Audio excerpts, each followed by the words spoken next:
I'm Peter Meredith, and welcome to the Writer's Review.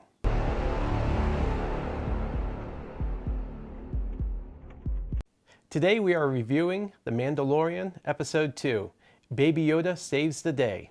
Now I know some of you think I'm a bit harsh on the Baby Yoda show. Do I hear happiness in here? I try to tell myself that I'm only harsh out of love, but I think the real truth is that I'm harsh out of a sense of disappointment. There is so much that the show does right. The special effects are simply the best. Old Yoda went from a puppet to a green CGI cartoon that was only slightly better. This new Baby Yoda looks real in every way, and the giant hairy rhino that we see in this episode is beautifully done. The action sequences are cool as hell and engaging. There really is a lot about the show I like, and I keep finding myself immersed in the story and suspending disbelief just like everyone says I should. Then the writers step in and remind me how shallow the show really is. It didn't take long for the writers to show their scorn for our intelligence in Episode 2. Leave Mando. alone! Please! Right off the bat, we have a head scratcher. In Episode 1, we were told that Mando could only get to the bad guy base by riding one of the stealth pigs, but here he is walking back. Didn't the 100 or so bad guys have a speeder between them? Or a spaceship he could use to hop over to his own ship? Or blurgs, or even donkeys to ride? No? So they were just stranded on their base? Just sitting out in the middle of nowhere? Just twiddling their thumbs or endlessly practicing their evil laughs? My problem is when I see something odd, I question it. Like, is this really true love? You say the Earth is actually flat? Yes. Are those real? Yeah. Sure, those are real. Sure. Right. Suspend belief. Just go with it. People build bases out in the middle of the desert all the time and then just sort of hang out. I'm sure that happens. So Mando leaves the bad guy base and is walking through one of the many gullies. I wonder what's going to happen. Let's see if the writers put any thought into the scene. Nope. As we saw from a long way off, he is ambushed. It's only 3 against 1, and luckily they come after Mando one at a time using only melee weapons. And he wins. No way! Here's 3 things we know. Mando will never die. Baby Yoda will never die. That's a good thing. And because of this, there is never any real tension, not just in this episode, but throughout the entire season. So quick question, how did these 3 guys get out in the middle of nowhere? By blarg, speeder, spaceship, hot air balloon, scooter? I only ask because it sure would help Mando if he didn't have to walk through a desert. You may notice he's not carrying any water. No canteen, no pack, no nothing. Are we supposed to believe the bad guys were all out of water? Or that Mando is so tough he doesn't need water? All of this is moot since he doesn't even look for a vehicle. Never mind about that, because Baby Yoda is so cute. You know what? I'm starting to get the idea that the writers use Baby Yoda to distract us from the gaping holes in their storyline.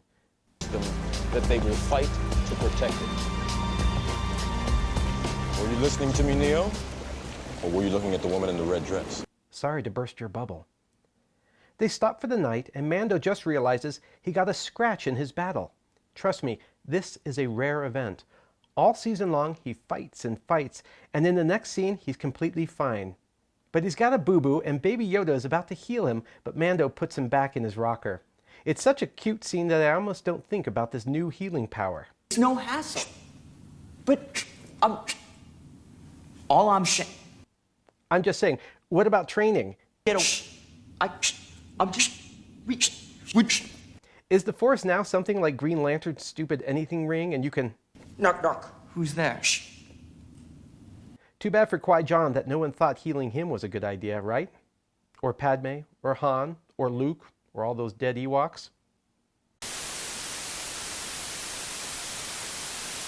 The next morning, Mando gets to his ship and finds a group of runting Jawas taking apart his clunky old Razor Crest.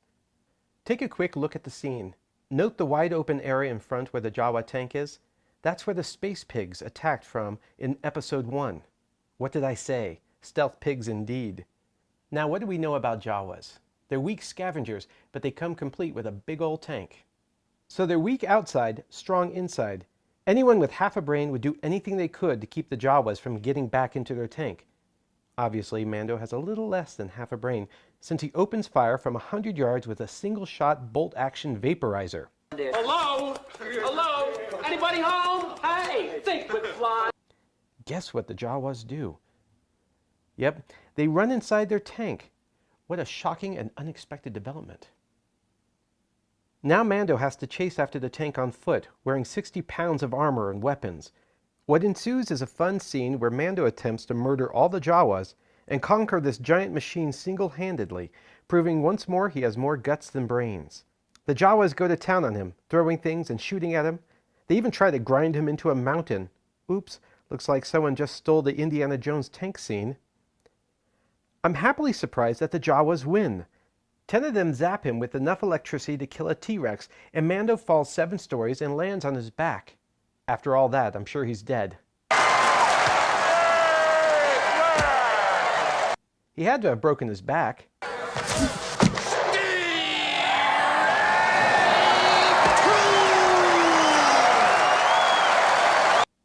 Okay, how about a concussion? A fall from that height?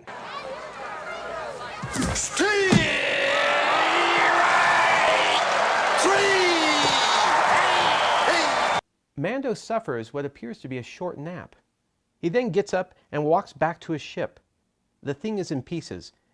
Hanging wires are sparking, most of the walls are gone, and the engines seem to have been mostly torn out. Despite this, Mando thinks it just might be able to fly, and he tries to start it up. Maybe he did suffer some sort of brain damage in the fall. The car. The car. No hurry. The car. Sing it. Sing the car. The car. Let's just move on. Mando walks over to the pigman's house, the same pigman who abandoned him at the bad guy place. The same pigman who gets a cut from the Jawas for all the spaceships they part out and sell.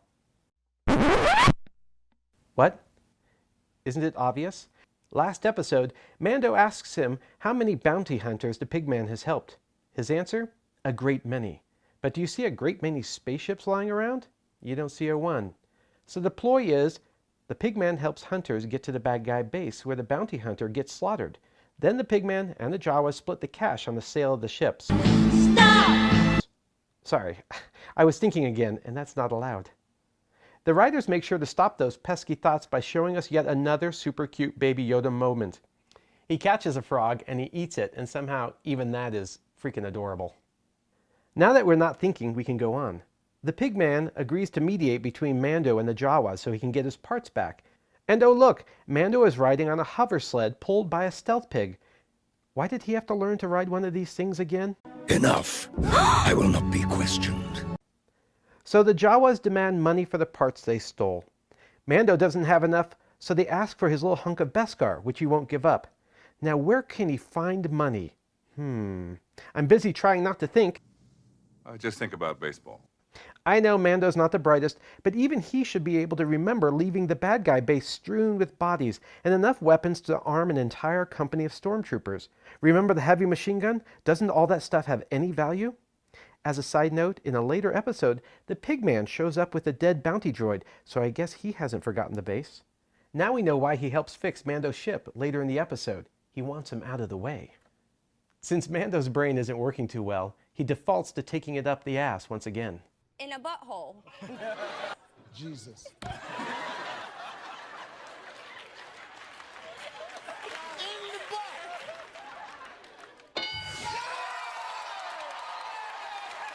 And agrees to go after the egg. It's a very dangerous mission, so of course he brings Baby Yoda. Oh, derp. Derp. He has to fight a rhino-mammoth combo, which is very cool. I mean, it is top-notch special effects, and it makes all the stupidity surrounding the fight worth it. What stupidity, you ask? Mando walks down into this giant hole without knowing what he's facing. He could have called the rhino out to him and waited in ambush. He has this cool-ass gun which zapped the hell out of the ice monster, which was twice the size of the woolly rhino. It also evaporates material up to man size. The combination would have been sufficient to kill the thing. Instead he... Pew pew! With his blaster... It's a bold strategy, Cotton. Let's see if it pays off for him. Say hello to my little friend. What? That didn't work? No way. Yeah. Mando gets the snot beat out of him by the rhino. He's all shredded up and should be dead. He is human, right? That's been established. And yet he's taking a beating that should have crushed him into jelly. Slap, slap, slap. Yeah, there you go. Here's a little reach around the back of the head slap. He's tried everything to kill this giant creature, and now he's down to using a knife. It's got about a 5-inch blade, and he holds it out in front of him, and I can't think for the life of me what he's planning. A 5-inch knife against 5,000 pounds of muscle with a giant 4-foot-long horn attached?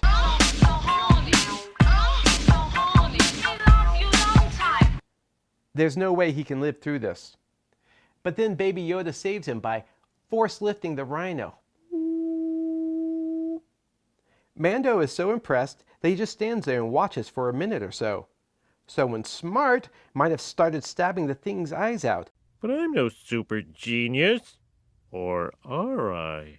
But he just watches until Baby Yoda gets tired and drops the creature. Then Mando remembers that rhino mammoths have a secret kill spot on the side of their heads. Thank you for pressing the self-destruct button. And he takes the 5-inch knife and he stabs it about 3 inches deep into the side of the thing's head. It doesn't even look like it's deep enough to hit bone, let alone penetrate it. And yet, this kills a creature nearly the size of an elephant. What? Asphincter says what? What? Come on, writers. It doesn't make sense. I had a reader tell me it was some sort of vibro knife and that it shocked the creature.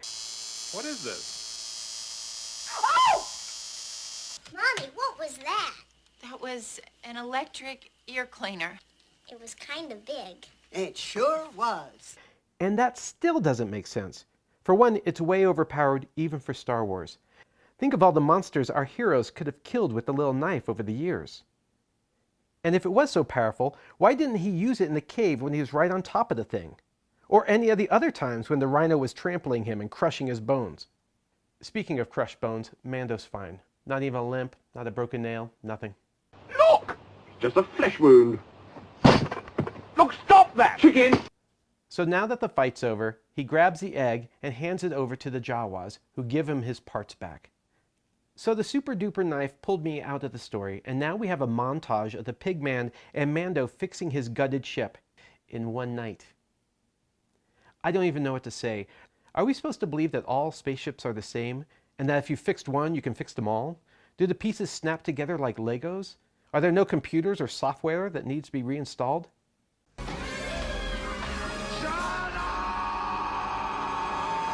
Stop it, Peter. You're not meant to think. Except I have a few more questions. Why doesn't Mando or the Pigman know about the Force? They're both perplexed over Baby Yoda's abilities, which makes no sense at all. It's not like the Force was a secret. Wasn't there a Jedi Council during the Republic times? And when the Empire ruled, there had to be at least rumors about the Emperor. And for shit's sakes, Darth Vader was force choking people 3 times a day. So why pretend an extensively traveled person like Mando has never heard of the Force? How does that serve the story?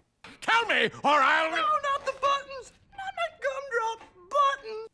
And why does Mando fly off at the end, leaving behind a small fortune in weaponry, foods, and goods at the bad guy base? Please save all your questions until the end of the lecture. Thank you. Really, what's his purpose as a bounty hunter if it's not money? He just likes the thrill of the chase? He likes the shady, mafia-like rule of what's left over from the Empire? Everything that guy just said is bullshit. Thank you. Overall, I enjoyed the episode, but like the first one, there were so many parts that could have been better. The high point was Baby Yoda, and not just because of his immense cuteness. I also like the slow reveal of his powers. He's so well done that it makes me wonder why the rest of the show is so lame in comparison. Unfortunately, Mando let me down this episode. He blundered about without a thought in that tin can head of his. Still, the fight scenes, even with their problems, were excellent. My rating for this was a queasy 74. The special effects and the wonder of Baby Yoda were let down by poor, short-sighted writing. So far, the show is all veneer. There's nothing deeper than cool visuals, and Baby Yoda, of course. If you want something with far more depth, I would suggest the Trilogy of the Void. It's a dark haunting that goes deep, very deep, all the way to the lowest layer of hell.